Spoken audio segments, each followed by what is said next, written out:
فاسألوا أهل الذكر إن كنتم لا تعلمون.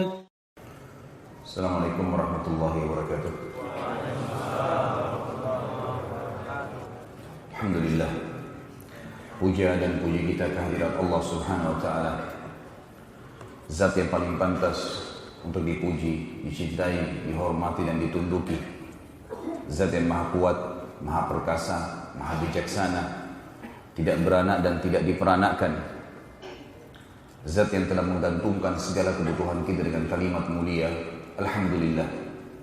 Maka sangat wajar kalau kita selalu mengucapkan kalimat yang mulia ini. Juga kita panjatkan salam hormat kita kepada pemimpin seluruh anak Adam pada hari kiamat, manusia yang telah membawa kepada kita perintah dan larangan Sang Pencipta, sehingga kita tahu mana halal, mana haram, mana yang merupakan panduan hidup yang akhirnya membawa kita kepada kebahagiaan di dunia dan juga kehidupan abadi di surga pada hari kiamat nanti.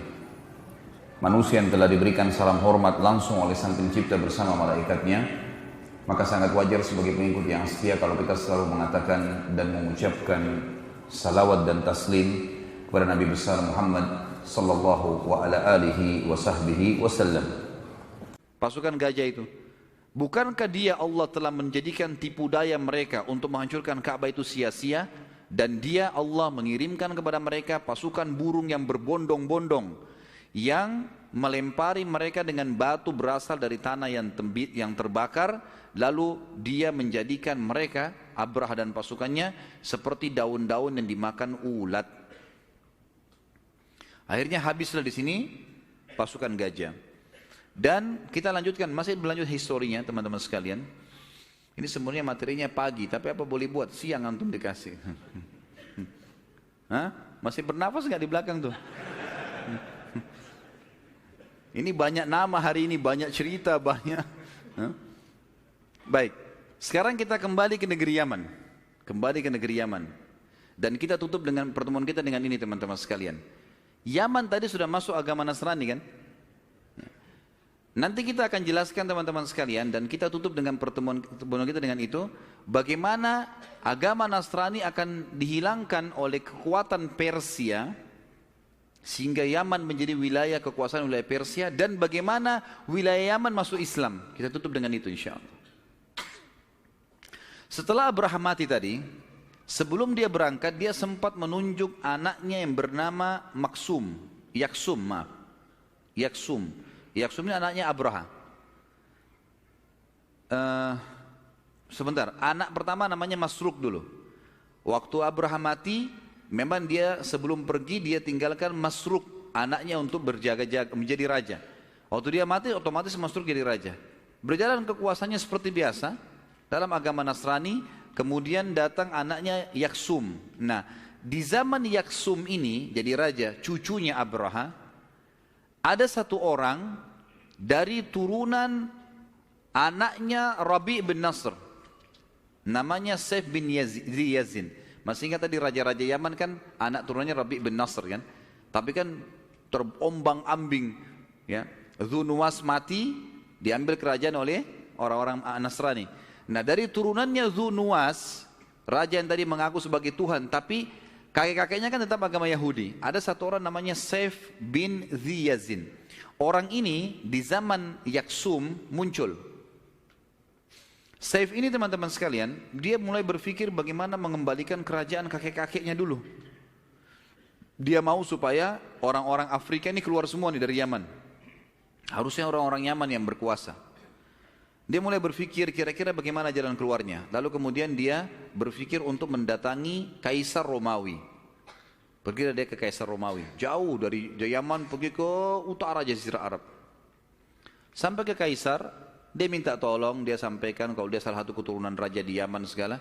Tapi Kaisar ini menerima dia dengan dingin. Ya, dalam bahasa Arab dikatakan dengan barit, ya, dingin. Dia tidak dihiraukan oleh Kaisar. Kenapa? Karena dia sedang minta tolong Kaisar menyerang orang Nasrani. Kan Najasyi kan Nasrani. Penguasa sekarang Yaman, orang Nasrani satu agama, masa dia mau serang? Ditolak sama dia nggak mau. Lalu kemudian dia beralih ke salah satu pimpinan Arab yang memang pimpinan Arab ini Sama-sama dia dari turunan turunan Rabi' bin Nasr yang namanya Nu'man ibn Bashir, Nu'man bin Munzir, Nu'man ibn Munzir, ya. Ini teman-teman sekalian, mohon maaf kalau ada nama-nama yang sedikit saya tersalah, jangan dijadikan sebagai poin untuk menyalahkan, ya. Karena manusia bisa salah, gitu. Kadang-kadang ada nama yang terus, tapi ini memang kalau Nu'man ibn Bashir itu kalau tidak salah nama salah satu sahabat, tapi Nu'man ibn Munzir ini turunannya Rabi' bin Nasr, gitu. Nu'man ibn Munzir ini, masih ingat tadi Rabi' bin Nasr yang awal cerita kita sempat mimpi, kemudian dia hijrahkan ke Irak. Nah ini Nu'man bin Bashir salah satu turunannya di sana. Maka si Saif ini datang ke sana. Kita sama-sama turunannya Rabi'ah nih. Yaman sekarang dikuasai orang-orang Afrika. Bagaimana caranya supaya kita bisa menang nih? Tolonglah bantu. Kata Nu'man, saya nggak bisa. Kekuatan kita berapa? Mau lawan pasukan dari Afrika nggak mungkin. Tapi ada cara. Dia bilang wilayah saya ini, kebetulan wilayah Irak ya, ini tunduk di bawah tangannya Kisra, Raja Persia. Waktu itu penyembah api dan mereka yakin juga Kisra itu Tuhan. Makanya kan ada riwayat pernah ada utusannya Kisra datang kepada Nabi SAW, kemudian kumisnya mereka tuh tebal sekali terus terputar-putar gitu ya. Sampai kata Nabi SAW, siapa yang nyuruh kalian seperti ini, buruk sekali. Mereka bilang Tuhan kami, Kisra. Mereka yakin Kisra itu Tuhan. Maka kata Nabi SAW, kalau saya diperintahkan oleh Tuhan, saya justru memelihara jenggot dan memotong kumis gitu kan. Tapi itu bukan bahasan kita lah. Ya. Akhirnya pada saat itu kata Nu'man ibn Munzir, saya punya setiap tahun, saya selalu memberi upeti ke Kisra. Di bawah kekuasaan Kisra dulu itu kerajaan terkuat di dunia. Kalau kau mau sabarlah di sini, hai Saif bin Yazin, tunggu di sini. Tahun nanti ini beberapa bulan lagi akan ada pengiriman utusan ke sana dan perjalanan dari wilayah ini ke wilayah Madain ibu kotanya Persia itu sebulan. Tunggu aja nanti kamu ikut. Kamu coba sampaikan ke Kisra karena Kaisar agamanya sama Nasrani, nggak mungkin mau bantu. Baiklah, dia tunggu beberapa bulan tinggal di situ sampai akhirnya datang saatnya kemudian dia pergi ke Kisra. Kisra tiap hari kerjanya dia duduk di singgasananya kalau habis mandi dan dia duduk teman-teman sekalian singgasananya itu besar sekali, orangnya tinggi besar. Orang Kisra ini sangat tinggi besar postur tubuhnya dan singgasananya lebih besar lagi dan dia menggunakan mahkotanya itu lebih besar dari dia sekian kali. Bagaimana caranya masuk ke kepalanya? Diturunkan pakai rantai. Oh iya. Jadi bukan di kepala dimelengket, tapi dia itu hanya dilebarkan, lebar dan diturunkan pakai rantai. Jadi kesannya dia pakai mahkota yang besar, singgasana yang besar, penuh dengan permata-permata. Seperti itulah ya, kurang lebih. Maka antara dia dengan orang-orang yang datang ke istananya itu ada tirai jatuh dari atas. Sementara Kisra diturunkan pakai rantai mahkotanya, sementara dia atur posisi duduknya di singgasana, tirai ditutup. Nanti kalau sudah sudah selesai, dia sudah siap, diangkat tirai. Waktu diangkat, di sekitar singgasananya itu ada banyak kaca-kaca. Jadi kayak masjid ini misalnya ada lingkaran kaca banyak. Tapi mungkin bukan begini ya, dia lebih besar-besar kacanya sehingga cahaya matahari itu masuk dari semua kaca itu, lingkaran di atas singgasananya terpantul ke permata-permata yang ada di mahkota dan singgasananya sehingga memantulkan cahaya. Seperti itulah gambarnya dalam buku-buku sejarah. Pada saat itu semuanya orang sujud pada dia. Karena diakui Kisra sebagai Tuhan. Saif ini masuk bersama orang-orang semua. Begitu diangkat tadi tirai, semua orang sujud. Kecuali Saif bin Yazin. Enggak sujud dia. Ada alasan kenapa dia lakukan. Dia tidak mau sujud, dia cuma tundukkan kepalanya saja. Begitu Kisra lihat, belum pernah dalam hidupnya Kisra ada orang yang tidak sujud. Baru manusia ini gitu. Ya. Tanya sama Kisra, siapa kau ini? Kok berani benar kau tidak sujud dengan saya? Dia bilang, saya bukan tidak mau sujud, tapi ada yang menahan saya untuk sujud. Kata Kisra, apa itu? Dia bilang, masalah yang sedang saya hadapi. Kata Kisra, masalah apa? Ceritalah masalahnya dia. Cerita begini, kerajaan kakek-kakek saya diambil dari Yaman oleh orang datang dari mana? Dari Afrika dan seterusnya lah berkuasa. Sekarang saya mau minta kemurahan Anda untuk membantu saya melawan. Kisra musyawarah dengan orang-orang di sekitarnya. Para penasihatnya bilang, untuk apa kita bantu? Siapa orang ini? Enggak jelas statusnya, dia cuma mengaku keturunan raja. Dan kalau kita pun rebut Yaman, Yaman ada apa? Yaman gunung-gunung batu. Enggak ada sesuatu yang istimewa gitu di sana. Untuk apa? Kekayaan sudah banyak. Lalu kemudian dikasihlah hadiah. Jadi Kisra mengatakan, saya nggak bisa. Dikasihlah 1000 perak. Dalam buku-buku sejarah dikatakan, dan dikasih pakaian-pakaian mewah dari sutra. 1 perak itu kan bentuknya dulu bulat ya, tapi tidak disebutkan kiloannya. Itu satu ini sudah bisa satu bundalan perak itu sudah bisa beli sekian ekor kuda. Ini dikasih 1000 bundalan perak di kotak, dikasih karena dianggap ini anak raja. Udah bawalah dengan baju-baju. Sa'd bin Yazin bukan datang untuk itu.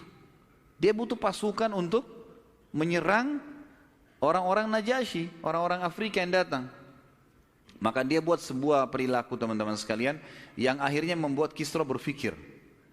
Waktu dia keluar dari istana Kisra, tiba-tiba dia teriak, wahai penduduk Madain, siapa yang mau ambil hadiah silakan. Lalu perak itu dilempar-lempar sama dia.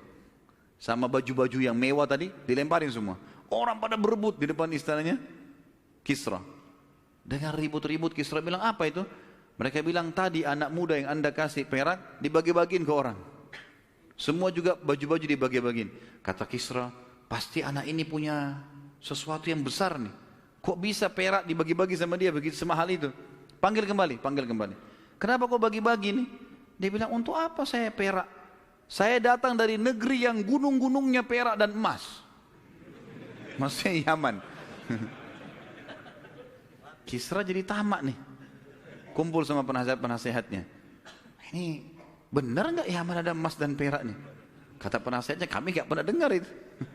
Nggak pernah ada sejarahnya ya. Memang nggak ada gitu kan. Ini dusta saja. Tapi karena mereka tamak, sudah mulai tamak, ada harta nih, ada banyak.